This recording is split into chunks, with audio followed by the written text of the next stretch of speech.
হরে কৃষ্ণ কৃষ্ণ কৃষ্ণ হরে হরে, হরে রাম রাম রাম হরে হরে। নমস্কার বন্ধুরা, সুখের চাবি চ্যানেলে আপনাদের সকলকে জানাই স্বাগত।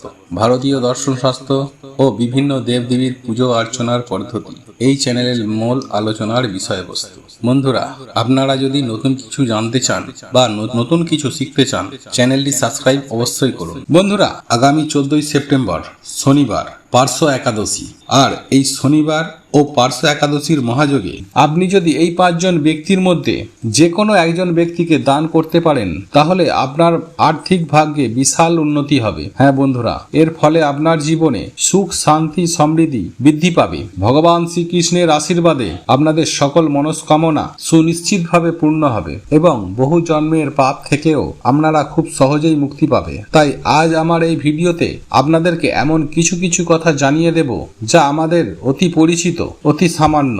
এই ছোট্ট ছোট্ট জিনিসগুলি আপনারা যদি এই শনিবার ও পার্শ্ব একাদশীর মহাযোগে কোনো অসহায় গরিব দুঃখী মানুষকে আপনারা যদি দান করতে পারেন, তাহলে ভগবান শ্রীকৃষ্ণ এবং মা লক্ষ্মীর আশীর্বাদ ও কৃপাদৃষ্টি সদা সর্বদাই আপনাদের ওপর থাকবে। যদি বাড়িতে থেকেই অতি সামান্য এই কাজগুলি করতে পারেন, তাহলে ভগবান শ্রীকৃষ্ণের আশীর্বাদ যেমন সদা সর্বদাই আপনার ওপরে থাকবে, ঠিক তেমনই মা লক্ষ্মীর কৃপায় আপনাদের জীবনে প্রচুর পরিমাণে আয় উন্নতি করতে পারবেন। হ্যাঁ বন্ধুরা, সাফল্যের চূড়ায় পৌঁছানো থেকে আপনাদেরকে কেউ আটকাতে পারবে না। আর বন্ধুরা, যদি বাড়ির মহিলারা এই জিনিসগুলি একবার দান করতে পারেন, তাহলে তাদের স্বামী এবং সন্তানের ওপর কোনোদিনই কখনো বিপদের ছায়া আর নেমে আসবে না। ঠিক তেমনি স্বামী সন্তানের অমঙ্গল হওয়ার হাত থেকেও তারা সুনিশ্চিতভাবে রেহাই পাবে। বন্ধুরা, এক কথায় বলতে গেলে ভগবান শ্রীকৃষ্ণ ও মা লক্ষ্মীর আশীর্বাদ কৃপা আপনার জীবনে থাকবে। বন্ধুরা, কোন সেই জিনিসগুলি এই শনিবার ও পার্শ্ব একাদশীর মহাযোগে দান করতে পারলে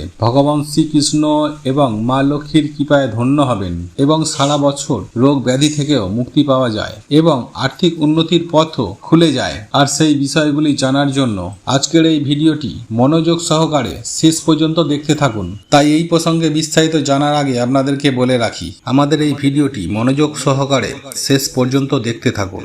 আর ভিডিওটি যদি ভালো লেগে থাকে, তাহলে অবশ্যই একটি লাইক করে দিন আর আপনজনদের সঙ্গে শেয়ার করুন, যাতে ওনারাও দেখে উপকৃত হন।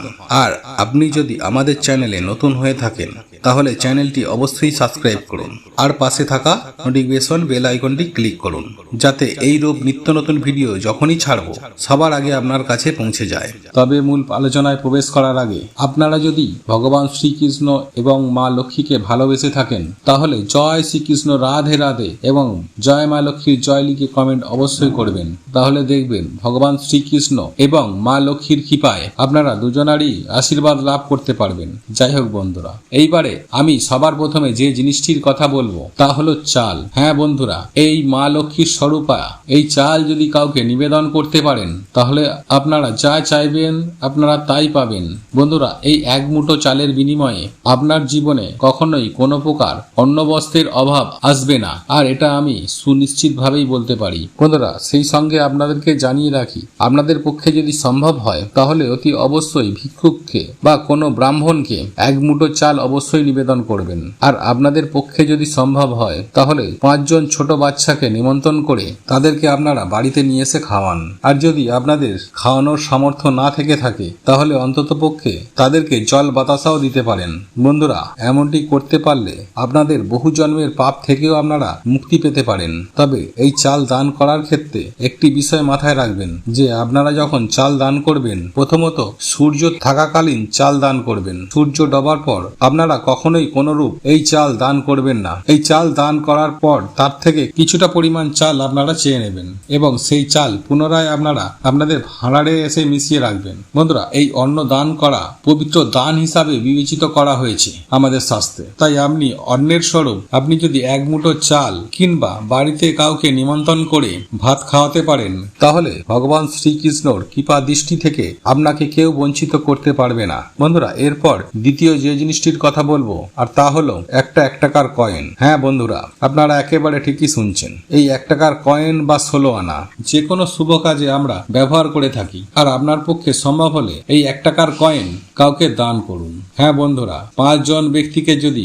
একটি একটি করে 5 টাকা দান করতে পারেন, তাহলে দেখবেন প্রভু শ্রী নারায়ণের কৃপায় সেই 5 টাকা 5 কোটি হয়ে আপনার জীবনে ফিরে আসে। তাই বন্ধুরা, একটি 1 টাকার কয়েনের বিনিময়ে আপনার জীবনে এবং আপনার সংসারে তথা আপনার জীবনে বহুগুণ অর্থের বৃষ্টি হবে, তথা আপনার জীবনে তথা আপনার পরিবারে টাকা আসবে হু হু করে, যা আপনারা গুনতে গুনতে হাঁপিয়ে যাবেন।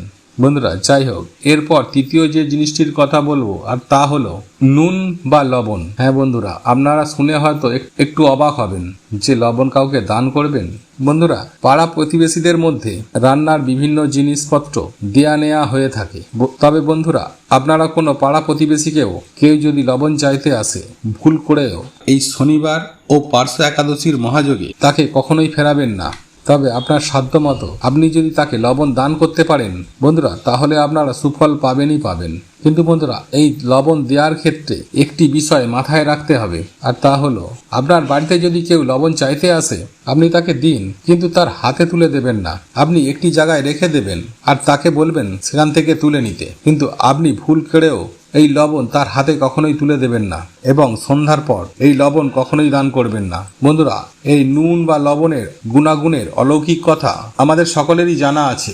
এই নুন বা লবণ নানা রকম টোটকা বিধি নিষেধ বিভিন্ন তন্ত্রমন্ত্রে ব্যবহার করা হয়ে থাকে। ঠিক তেমনি আর্থিক উন্নতির ক্ষেত্রেও এই নুন বা লবণ বিশেষ ভূমিকা পালন করে থাকে। বন্ধুরা, এই সামান্য 1 চিমটি লবণের বিনিময়ে পাল্টে যেতে পারে আপনার ভাগ্য এবং খুলে যেতে পারে আপনার সৌভাগ্য। তাই বন্ধুরা, এই শনিবার ও পার্শ্ব একাদশীর মহাযোগে কেউ যদি লবণ আপনার কাছে চাইতে আসে তাকে কখনোই ফিরিয়ে দেবেন না।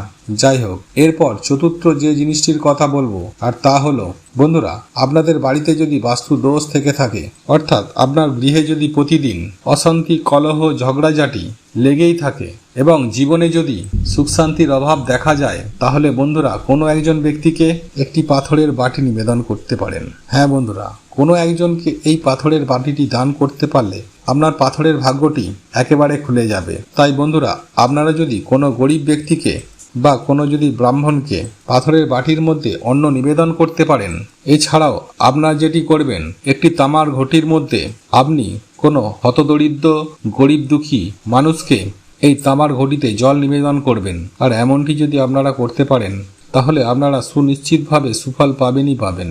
বন্ধুরা, আপনাদের পক্ষে যদি সম্ভব হয় আপনারা 3টি সাদা ফুল এবং 3টি তুলসী পাতা দিয়ে এই শনিবার ও পার্শ্ব একাদশীর মহাযোগে ভগবান শ্রীকৃষ্ণের পুজো আরাধনা করতে পারেন। এটি করলে আপনার সকল মনস্কামনা যেমন খুব দ্রুততার সঙ্গে পূর্ণ হয়ে যাবে, ঠিক তেমনি আপনার জীবনে তথা আপনার পরিবারে আর্থিক আয় উন্নতি ঘটবে। হ্যাঁ বন্ধুরা, আপনার যেমন ইনকাম বৃদ্ধি হবে ঠিক তেমনি আপনার বাড়তি খরচ কম হবে, টাকা পয়সা বহুগুণ সঞ্চয় হবে। আর এটা আমি আপনাদেরকে সুনিশ্চিতভাবেই বলতে পারি। বন্ধুরা, আজকের বলা এই ভিডিওটির মাধ্যমে সামান্য এই কয়েকটি জিনিস আপনারা যদি এই শনিবার ও পার্শ্ব একাদশীর মহাযোগে যে কোনো একটি হলেও দান করতে পারেন, তাহলে দেখবেন মাত্র 7 দিনের মধ্যেই আপনাদের আর্থিক ভাগ্যের উন্নতি ঘটেছে।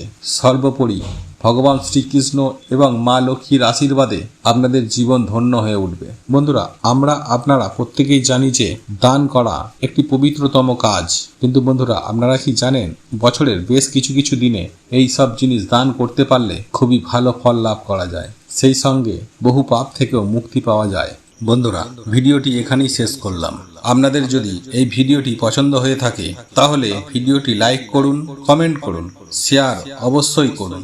জানবেন আপনার একটি শেয়ার অনেক মানুষকে উপকৃত করবে।